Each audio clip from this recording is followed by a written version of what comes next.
Hey guys, welcome back to the channel, and today we're going to talk about the all-new 2021 iMacs and pretty much everything good about those iMacs. I haven't got my hands on one of them, so I can't really tell you guys if there are any cons. There probably are, to be honest. I can probably think of one right now. But we're going to talk about all the good. So, first off, we're going to start and take a look at the actual design. The design of the new iMacs actually, honestly, in my opinion, I think it's really nice.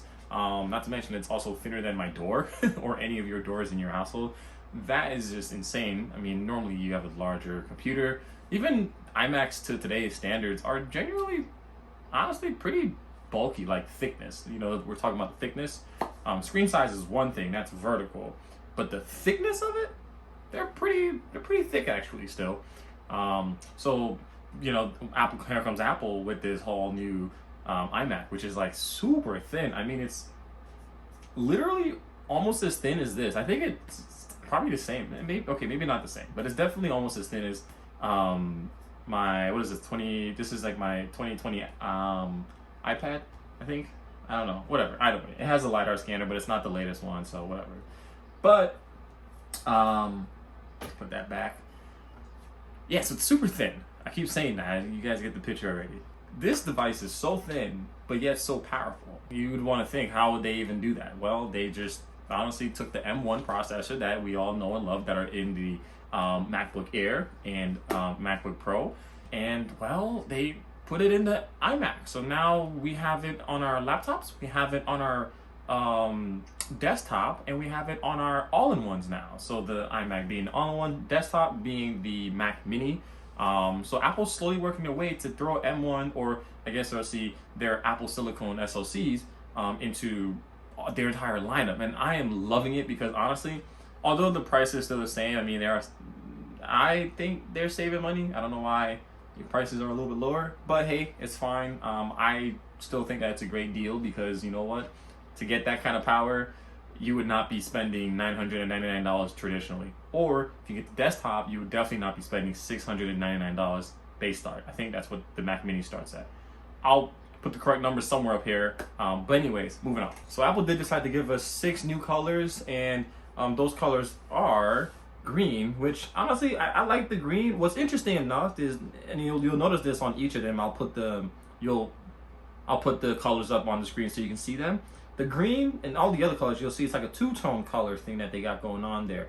Where like the front is like a lighter green and then the back is darker. So now we're looking at the yellow, same thing, right? You see how the back is a lot like, I guess like an orange-ish yellow, and then the front, you see where the bezel is, or the chin as it's known as, it's a lot lighter, not as dark. You see the two difference there? Moving on to orange, you know, you same concept. It's a lot darker on the backside versus the front where that chin is.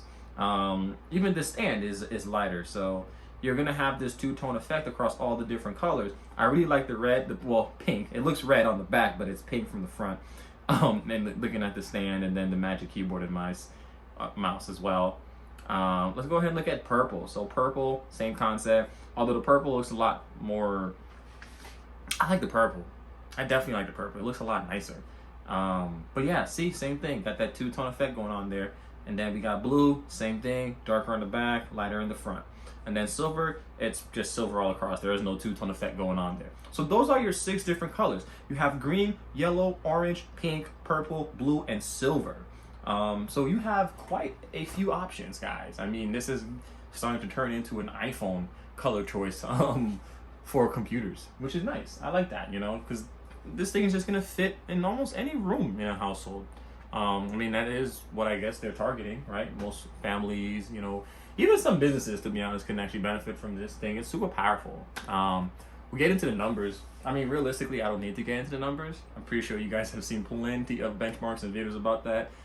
Put it this way, the M1 processor for a starting price of $1,000, $999, you are getting something that will literally perform as good, if not better, in certain scenarios compared to the, let's say, honestly, the iMac Pro, or even the MacBook Pro 16-inch, the base one, or even if you upgrade it to I think it ends up costing like $3,000 plus. But yeah, the M1 performs outstandingly good, guys. Like, it's ridiculous. So you can't go wrong with anything that you really want to do on there. You can code, you can definitely edit videos.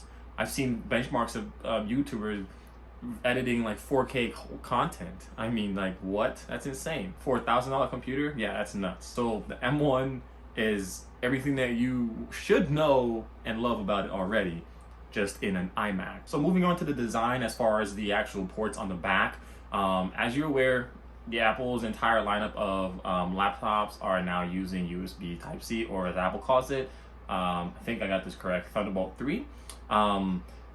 You're only gonna have Thunderbolt 3 or USB 3 on the iMac. And what's interesting is the base model iMac only comes with two. I think it's USB 3 or Thunderbolt, one of the two.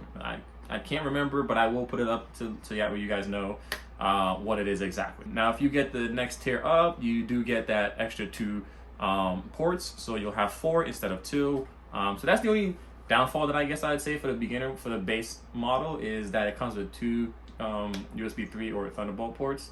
But I mean, if it's for a typical household, I mean, most households aren't really going to be using, you know, that many ports, I guess, is where the thought process came in from there. But, you know, hey, I think 2 ports is fine. Me, definitely not.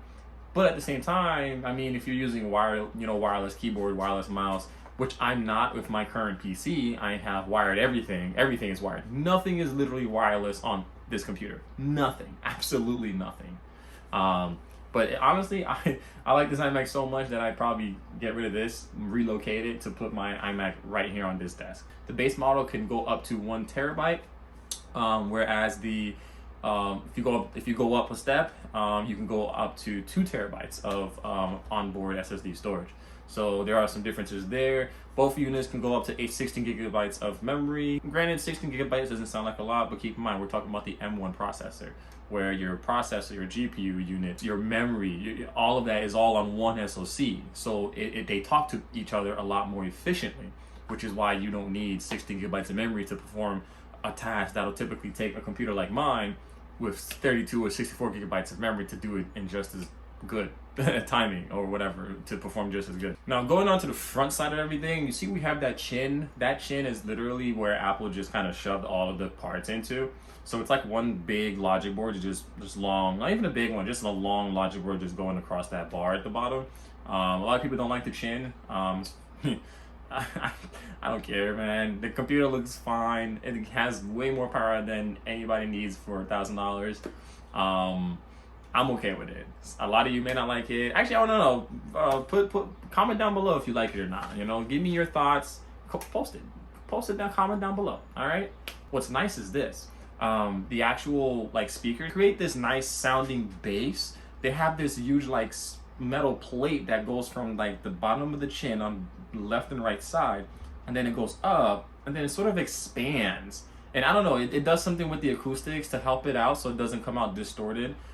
So that sounds, I guess that's a good thing. I'm pretty sure it works pretty well. But overall, I think that's a good thing that they're thinking out of the box like that to, you know, just make sure that it's not just, okay, loudspeakers. It actually also sounds clear, even at high volumes. We have a new FaceTime camera. When you combine 1080p camera with that computational photography, there's a huge difference in how clear the camera is. I wish I had it so I can show you guys, but I don't. But you can definitely check out some other YouTube channels that have shown what it looks like.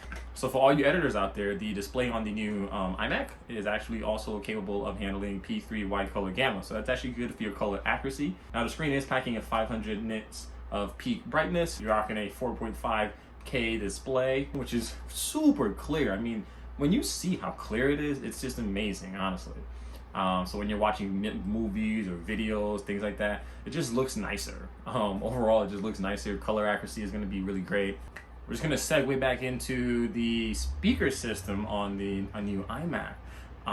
So it does, the speaker system is capable of creating like almost a surround sound-ish like sound quality. It's interesting because like the speakers are downward facing. So for them to be able to accomplish something like that is honestly really good, in my opinion. I haven't tried it out yet, but honestly, if Apple says it, it probably is doing a pretty good job at that. I mean, look at the spatial audio, noise cancellation, transparency mode on the AirPods Pro. It works really well. I think Apple does a really good job at focusing on the clarity and how it's supposed to sound from the creator, right? So if I make a song, I want you to listen to it how it sounds, how it's supposed to be heard, right? Not how some headphone makes it all bass heavy and blah, blah, blah. Or if I make a movie, I want you to hear and feel the sounds and the little things that we put in there.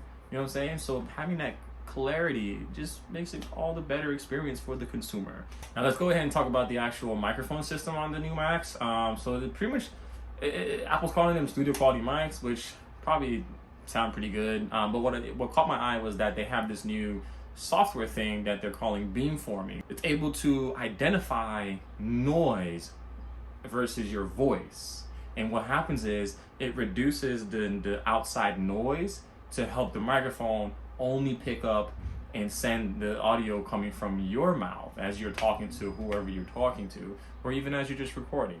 Now if you're on a FaceTime call, you can easily switch this off and on from beamforming to open it up again, which is cool. But me, I probably use the beamforming quite often so that way people can hear me much better, especially if I'm in a considerably loud environment. Obviously, if it's obnoxiously loud, then it's like, hey, I'll call you later. But that's something that I thought was really cool. And I didn't even talk about the Magic Keyboard and Magic Mouse.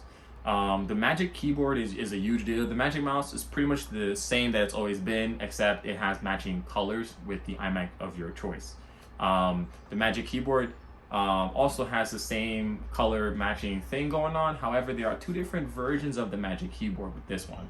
They did change the top part of it a little bit, but the number one thing to note is that the base model comes with the standard Magic Keyboard, which does not come with Touch ID. You will have to buy that separately, so I would recommend to just put that in. It's probably I think it's like $100 increase. I would just say throw it in, because why get that one without the Touch ID? Come on, that makes no sense.